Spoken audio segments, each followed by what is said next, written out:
आज हम कक्षा 9 के अध्याय 9 गुरुत्वाकर्षण के बारे में पढ़ेंगे।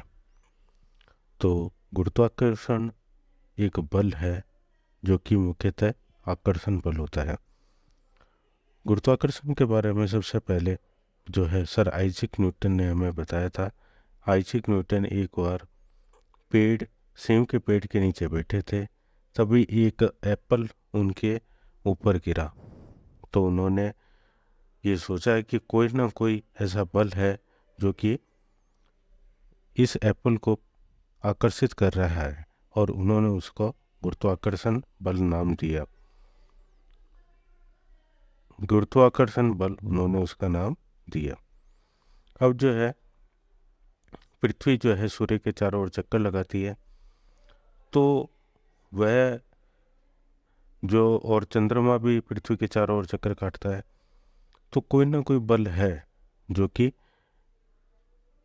इसके लिए उत्तरदायी है। इसको बोलते हैं अभिकेंद्रीय बल। यह बल मुख्यतः पृथ्वी के आकर्षण के कारण जो है प्राप्त होता है। सर आइजैक न्यूटन ने गुरुत्वाकर्षण के बारे में बताया था। उन्होंने कहा था कि दो ऑब्जेक्ट है, मान लीजिए इनका द्रव्यमान m और m है, और इनके मध्य की दूरी d है। तो आइजैक न्यूटन ने कहा था कि इन पे लगने वाला जो बल है वो समानुपाती होगा उनके द्रव्यमान के, तथा व्युत्क्रमानुपाती होगा उनके मध्य के दूरी के वर्ग के।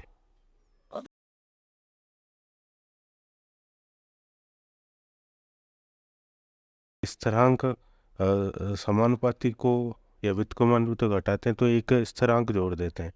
यहाँ पर ये g जोड़ दिया हमने, और d²। ये है गुरुत्वाकर्षण का सार्वत्रिक नियम। यहाँ पर g की वैल्यू जो होती है वह ये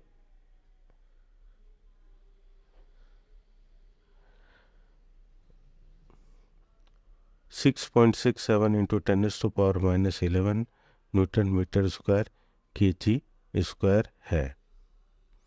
तो न्यूटन का गुरुत्वाकर्षण का नियम ये कहता है कि किन्हीं दो पिंड के बीच जो गुरुत्वाकर्षण बल है उनके द्रव्यमान के तो अनुक्रमानुपाती होता है, और उनके बीच के दूरी के वर्ग के व्युत्क्रमानुपाती होता है।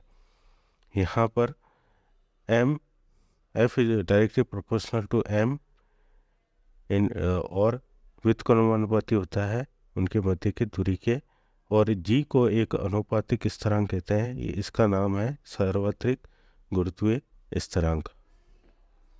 अब जो है आइए हम थोड़ा बुक को रीड करते हैं। ये कक्षा 9 का गुरुत्वाकर्षण चैप्टर है। अध्याय 7 तथा 8 में हमने वस्तुओं के गति के बारे में तथा बल की गति के कारक के रूप में अध्ययन किया। हमने सीखा किसी वस्तु की चाल या गति की दिशा बदलने के लिए बल की आवश्यकता होती है। हम सदैव देखते हैं कि जब किसी वस्तु को ऊंचाई से गिराया जाता है तो वह पृथ्वी की ओर गिरती है। हम जानते हैं कि सभी ग्रह सूर्य के चारों ओर चक्कर लगाते हैं। चंद्रमा पृथ्वी की परिक्रमा करती है। इन सभी अवस्थाओं में वस्तुओं पर, ग्रहों पर तथा चंद्रमा पर लगने वाला कोई बल अवश्य होना चाहिए। आइजैक न्यूटन ने इस तथ्य को समझा और इन सभी के लिए एक बल उत्तरदायी है। इस बल को गुरुत्वाकर्षण बल कहते हैं। इस अध्याय में हम गुरुत्वाकर्षण तथा गुरुत्वाकर्षण के सार्वत्रिक नियम के बारे में अध्ययन करेंगे। हम पृथ्वी पर गुरुत्वाकर्षण बल के प्रभाव के अंतर्गत वस्तु की गति पर विचार करेंगे।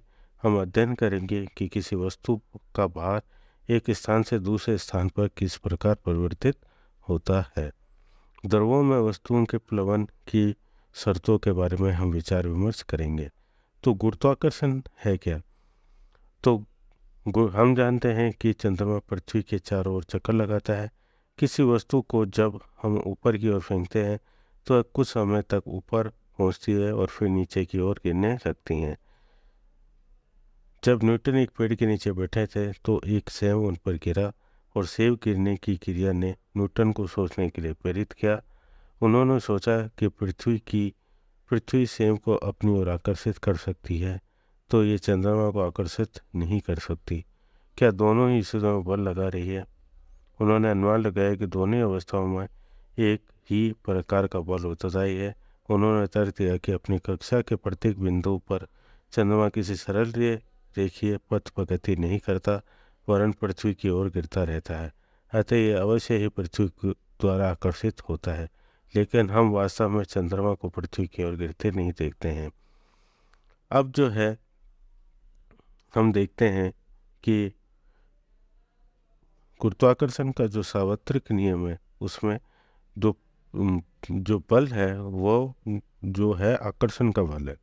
मान लीजिए दो पिंड है यहाँ पे, जैसे कि आपकी किताब में दिखाया गया है, ए और बी है, इनके बीच में दूरी है डी, तो F is equal to G M M upon D square है। और यहाँ पर जी की जो वैल्यू है वो 6.673 इंटू 10⁻⁻11 न्यूटन मीटर स्क्वायर ये जी स्क्वायर है। अगली कक्षा में हम आगे के बारे में पढ़ेंगे। Thank you.